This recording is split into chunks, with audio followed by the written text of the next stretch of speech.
Yes. I do that too. I can remember to bring them.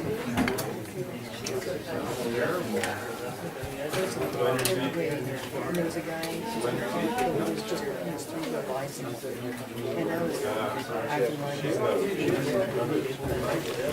like my sister caught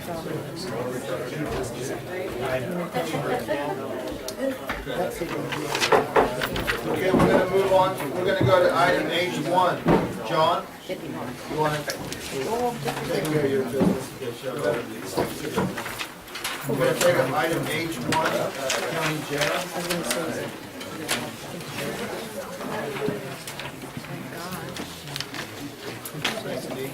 All right, good morning, Dean Grouden, Sheriff Coroner, and Joan Amino, Under Sheriff.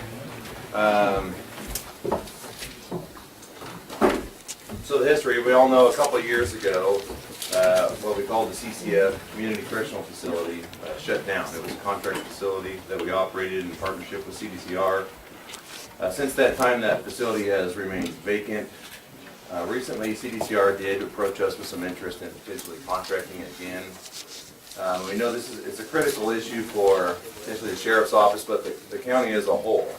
So we want to keep you guys informed as to what we're learning as we're moving through discussions with them. We've only initiated discussions, and we just got a draft copy of a contract a couple of weeks ago that we've had a chance to look at.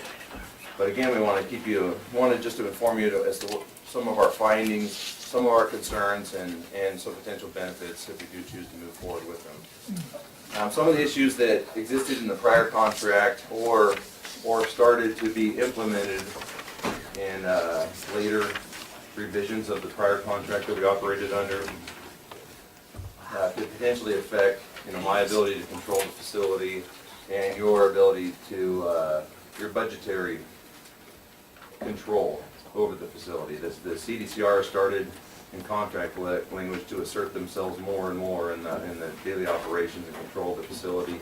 That's something that we're going to keep an eye out for, and we're going to work hard to make sure that we maintain that control. Ultimately, I have to maintain security of that facility in the county jail, and I don't want to have any terms in that contract that compromise that.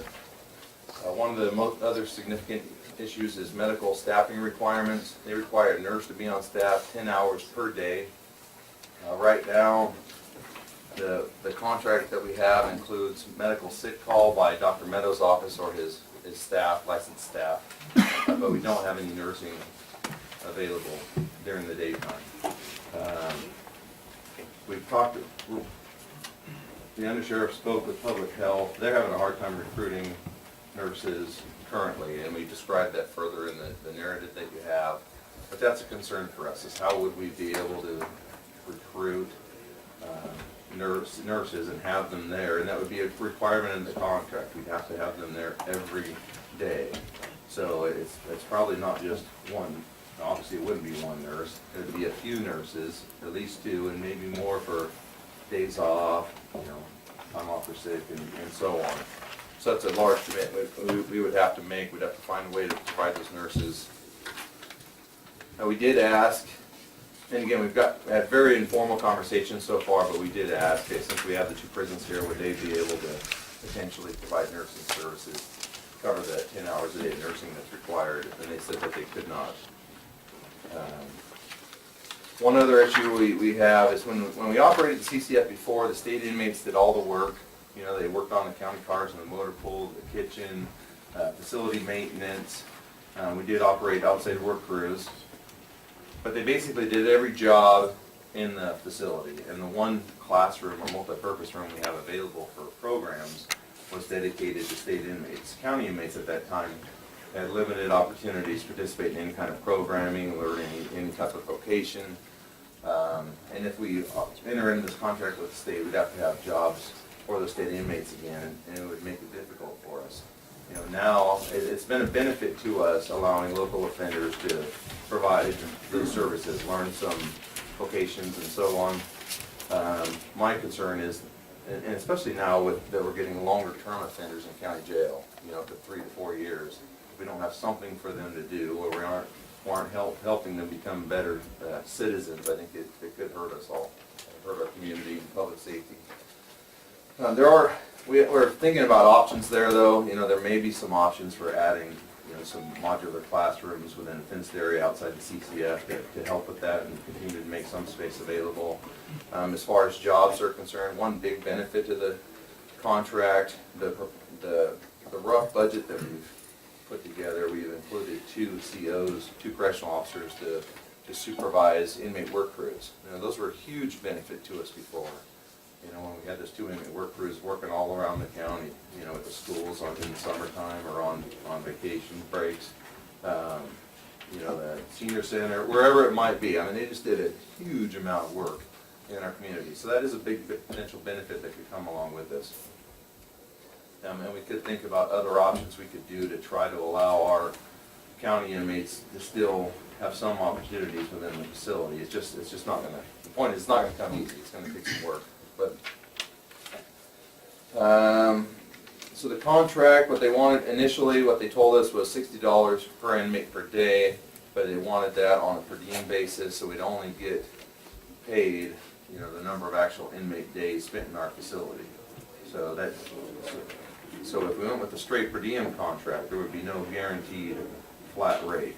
You know, and obviously once we started up that facility, we hired personnel, and those costs don't go away, much like we're experiencing with the juvenile hall. You know, we have those ongoing costs no matter how many offenders are in there. So we did get a hold of them. They did say that they would consider an option, or be willing to consider an option with some form of a flat rate. Is there anything else on that, John? I know it's a large paragraph you have in the letter. The original discussion was $60 per head per day, which $60 per head times 128 beds times the year is about 2.8 million bucks. So that's a decent number to start with. The problem with that, gentlemen, we have no control over the head count. Some of the other CCFs that were in operation in the last wave experienced this directly, where they saw their head count go from 400 to 300 overnight, and they lost $100 per, they lost that money. I mean, right now, and had no recourse, and had nothing to do to backfill all of the personnel costs and the ongoing costs and the infrastructure. That's problematic. Now, we told CDC, ultimately this will be the board's decision, but we were comfortable saying we're not going to go there. We're not going to jump for a per diem contract when we have no baseline minimum. You guys have to have a mechanism to budget this thing. You have to have the ability to have to know that you got a revenue stream to support it. So well, we could, but then we'd have another juvenile hall. I and mean, that's the comparison.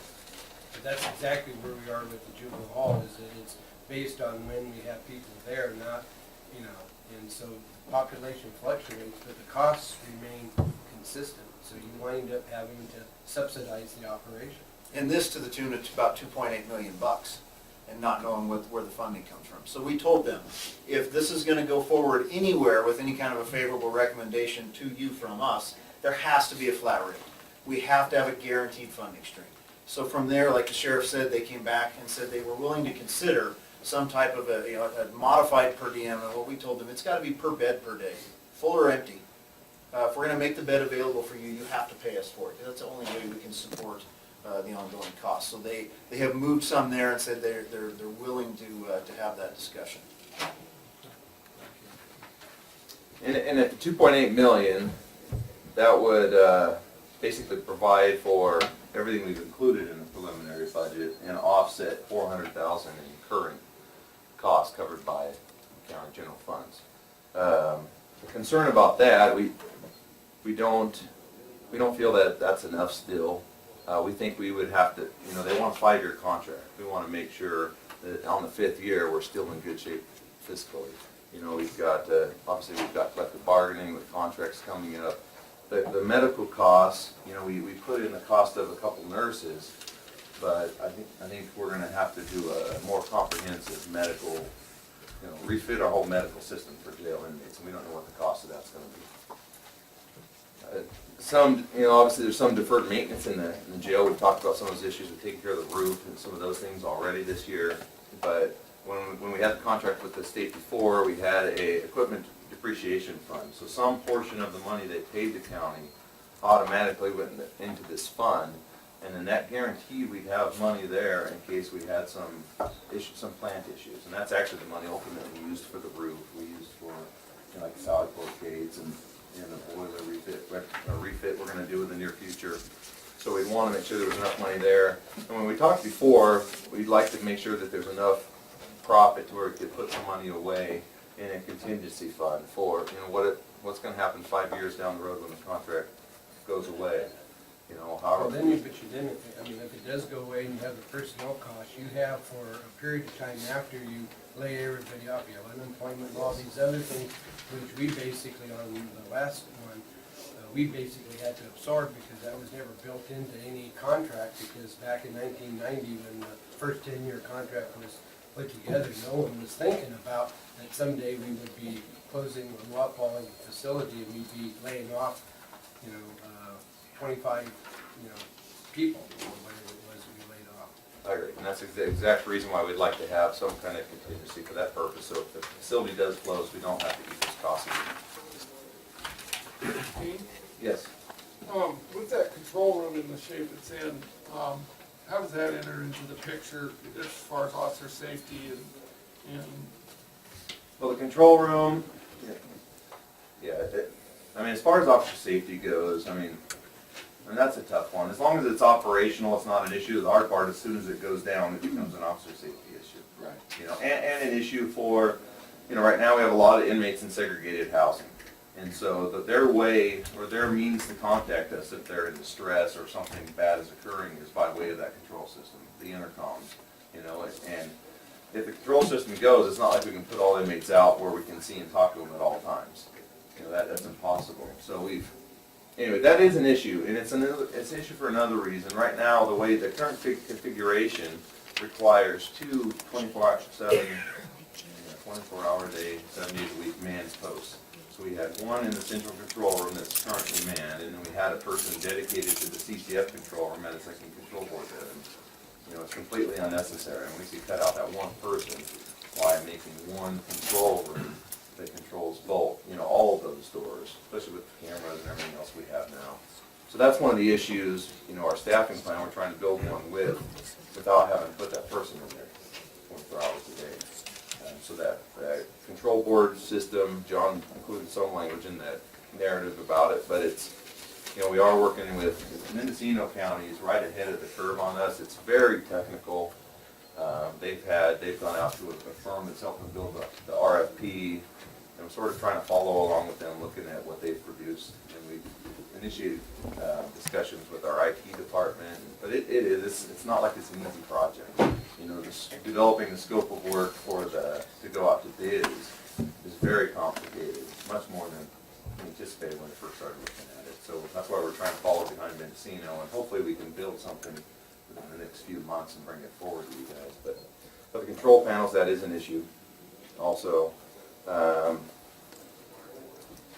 then the other thing I didn't talk about at all is there's always the option of potentially contracting with other counties. There are other counties that need beds. And if we, there is some potential if we bring in offenders from other counties that we might be able to better utilize some of that space for our own offenders. Right now, especially the female offenders, they're in really small dormitories. They have limited access to service, to yard and things like that, just simply based on where those dormitories are located in our special housing unit. But we are looking at that option too, of potentially contracting with other counties. They're likely going to require the same kind of medical services, though. They're probably going to want a nurse there for triage and other things. But we are going to continue to look at two different options: CDCR option and contract with other counties. Well, part of the question today would be, what's the number? Because we're not in a position to take a really hard line with CDC and say, if this, then we keep going, or if not, then we're going to start down path of option B, which includes dealing with accounts. Right now, $60 per bed per day for the whole year is about 2.8. The rough operating budget we built is about 2.8. It is a dead wash. Now that, in our estimation, there's just not enough there to make that a good move. If we learned anything from the last time, we can't ever count on a COLA coming out of CDC every year. We can't count on getting a 2% bump and a 4% bump and something to keep up with ongoing costs. So that really is part of it. Is there a number out there where the board says, if they meet this number, then we need to go hard down that track? Under the old CCF contract, what was our per bed rate or per person rate that we had?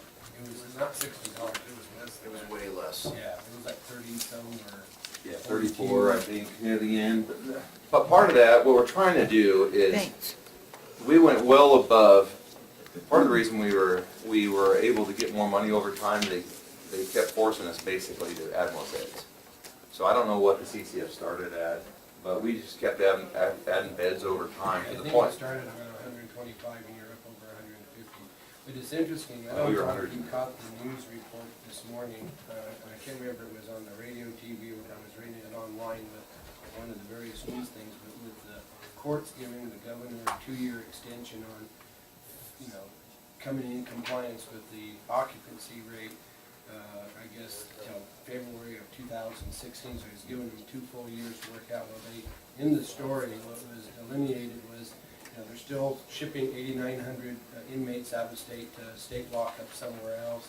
They were doing some medical facility somewhere which was going to provide for, because they're, what was interesting is that they used to be up around 160, 170,000. Now they're down around 115 to 120,000. But they need to cut out another 5,000 to 8,000 to come into compliance with the court order based on all the medical things. But as they broke down where everybody was, how they can piece this together to come into compliance, at least this is the state's plan.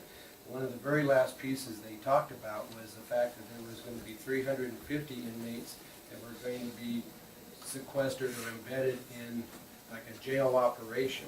And right off the bat, I thought, well, of that 350 that they're looking to park as part of this overall strategy is this I right think here. they're talking 150, so they're probably have a couple hundred going some other county kind of a jail thing. But if they put this together, so they're trying to put together an overall strategy to satisfy the courts to get them off the back. Now they bought themselves 2 more years, and they probably are telling the judge that, we've got this option here. So we're just a small piece of this bigger puzzle they're trying to put together. But it sounds like to me that they are in a very anxious mode to get something up and running, because that's how, and they have to have some benchmarks over the next couple of years. They have to meet with the judge, and healthcare is a big part of it. So I think the healthcare component we're talking about here is significant, because they've got a lot of pressures being placed on them. And the concern we have to have too is that, whatever those federal standards are that have really impacted the state prison system, especially with AB 109 and how they've shifted out, a good 40,000 people out of that overall amount they're dealing with. It's not going to, it doesn't take a rocket science to figure out that whatever those standards they're going to impose on the state from these federal courts can easily be superimposed now on the local jurisdictions. I mean, why wouldn't they? I mean, if they have to have a certain ratio of health care at one of the state facilities, and now they've shifted inmates into the local lockups, aren't you going to, I could see them saying, hey, you need to do the same thing that the state's doing. And most counties aren't prepared for that. Yeah, they're already working on, Monterey, Fresno, and Riverside, I think are already So, under similar but if we open the door though and let in, especially this population, given that dynamic, what sort of risk do we take on? I think we need to build that into, and I think John is, on it with what I read here.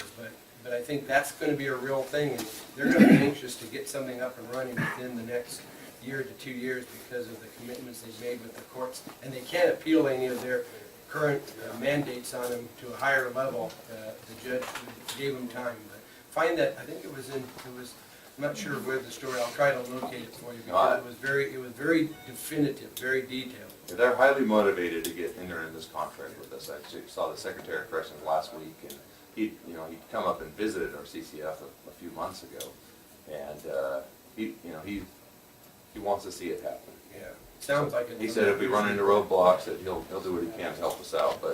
But on the other side, on the medical and mental health side, I think it's coming whether or not we enter into an agreement with CDCR. I think all county jails are going to get looked at over time. But I think the ones that are in an active relationship are going to be early on that list of them zeroing in on it. They might. Well, we invite a whole new set of inspections and all of the CDC red tape that comes with that facility again. Things that we haven't seen since it closed. We invite the State Department of Health, and not that these are problems, but that's part of it. The State Department of Health Services again, the State Inspector General's office again, all of the extra requirements for food. Any of those Coleman, Plata, Armstrong attorneys, they are now, have a gold key to the facility when we invite that group of inmates in. That's all part of it. We lived there before, so that part's easy for us to go in, I think, eyes wide open. Aaron, Yeah, a couple of comments. One is that I appreciate all the work you guys have done with this as you move forward. I mean, you guys have got to negotiate and get what you need to make this thing work. And don't be afraid to, do what it takes to get it to work. So we don't want to be left over the bag as we were last time. And one question to come up with the nursing whatnot, is there programs where you can work like with through Lassen College or through the hospital on a nursing program to maybe do some of this stuff? I mean, that might be an opportunity. It might, the hard part is, that's just not my area of expertise. And we've talked some with Mel and her people. We're gonna have to look at a couple different options for medical services. One, we're gonna explore again. Most counties either have private service provider, contract with a company to provide those services, or it's a partnership with their local health and social services or public health. So we're gonna look at both of those avenues and see, explore both. The privates we haven't looked at in many years. When we got a quote way back when, it was astronomical. But now we're in a different era with medical anyways. We need to start working on this no matter what, just because of the Affordable Care Act. There's some opportunity for us to recoup some of our costs for expenses that we incur for some of the offenders. So it's a good time. And if the providers we're using aren't Medi-Cal providers, correct, then it limits our ability to recoup some of those costs. So it's a natural time for this, and just because of the changes in the Affordable Care Act, for us to revisit our medical services anyways. So we're going to work on that, and those are the two avenues we're going to look. We're going to look at privates, we're going to look at Mel. Melody had a comment. Hi, Melody Brawley, Health and Social Services. I just wanted to add that nurses they're a premium right now, and especially right here in our community where they can make so much more money working for the prison. And right now, out of my entire public health staff, I have 2 actual nurses. The rest are assistants or program folks. We've been running recruitments now for 3 months, and we just aren't getting anybody. I believe Joanna was doing an interview today of someone who's a registered nurse, but it's very difficult to get nurses at the rate we pay. So we've been talking about how we might be able to get a contract that would get some nursing staff in there, but it's going to cost more than what we're paying for jail health now. So I just wanted to add that. Thank you.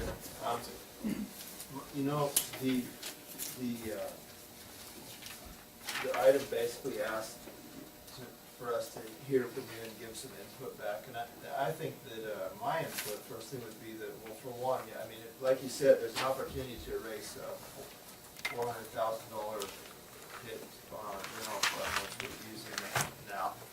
So that in itself is a good reason to try and make a deal. But I agree 100% with you, John. It has to be based on a rate, whether the bed's full or empty. And my suggestion would be for you guys to go build in the numbers. You mentioned you need a number from us, but I would say for you guys to build a business plan, if you will, that includes, like you said, you need a big contingency, surplus or excess of 20 to 25%, and work that out, and maybe you're gonna find the bed isn't $60, maybe it's like $78, but it is what it is, and we need to come with this plan where we're protected, because if the good thing about doing this is we could erase monies now we're using, but the scary thing is if we do it wrong, the $400,000 we're spending now is going to be like peanuts. I know. So We feel that. yeah. too. So and if we can build a program to where we could make some profit, we're probably better off to leave that fixed rate of $400,000. Which I hope we don't have to do that, but but the risk versus current cost factor is huge, and we need to make sure we're covered like solidly, so. So you'd rather lose 400,000 than $4 million? And one more thing I wanted to say, just because there's probably some public concern of what type of inmates would be coming. Really, most of the CCFs that operated like us now are becoming what they call an MCCF. It's a higher classification of offender they're housing. They have to add additional fencing around the perimeter of the facility and made a bunch of other criteria. We can't do that at our facility just based on the way it's built, our location compared to the, public property, the cemeteries and things like that. And we really didn't want to have to take a higher classification of inmates. So what they're wanting to make available to us are actually fire camp inmates. So there are inmates that have been approved for fire camp.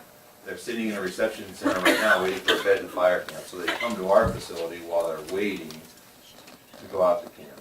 We've also talked about people that fail in fire camp, but they don't meet the physical fitness requirements, non-disciplinary, basically.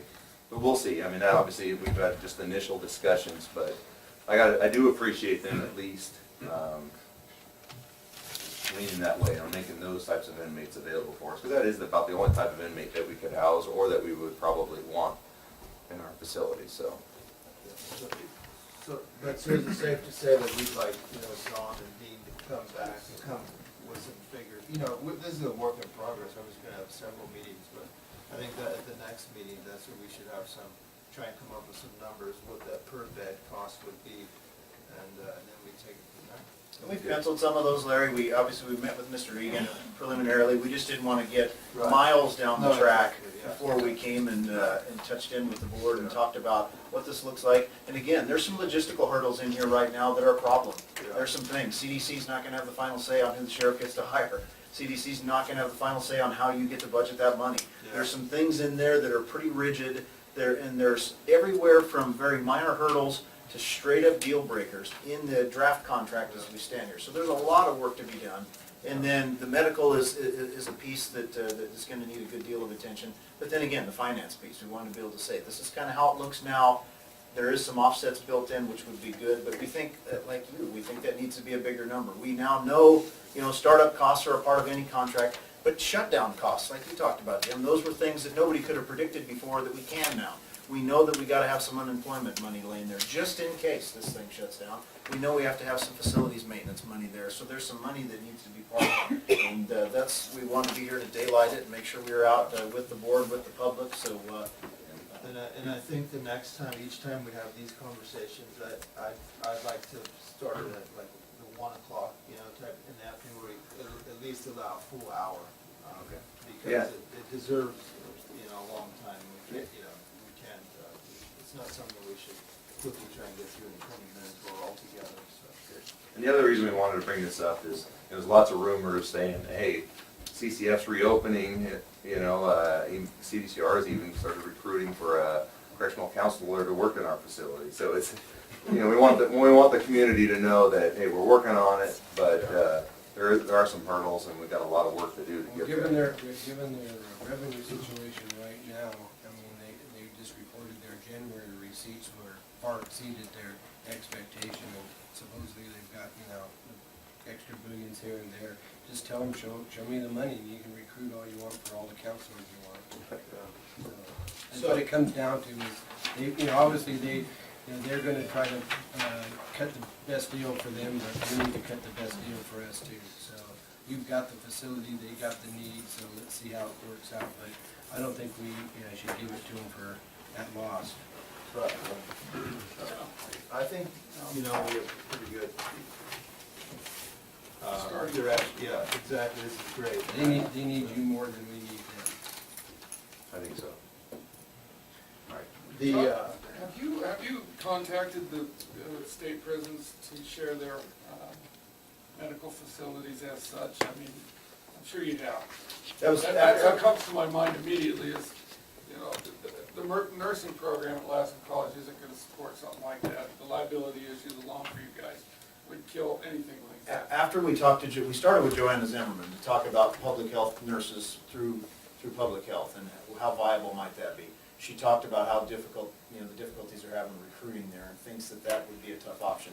From there, we went right back to CDC and said, look, you have 2 prisons here, can you support the nursing option from your nursing pool? The problem, Tom, is it creates a potential conflict, because we have a doctor that's doing sick call every day. A nurse has to work for a doctor.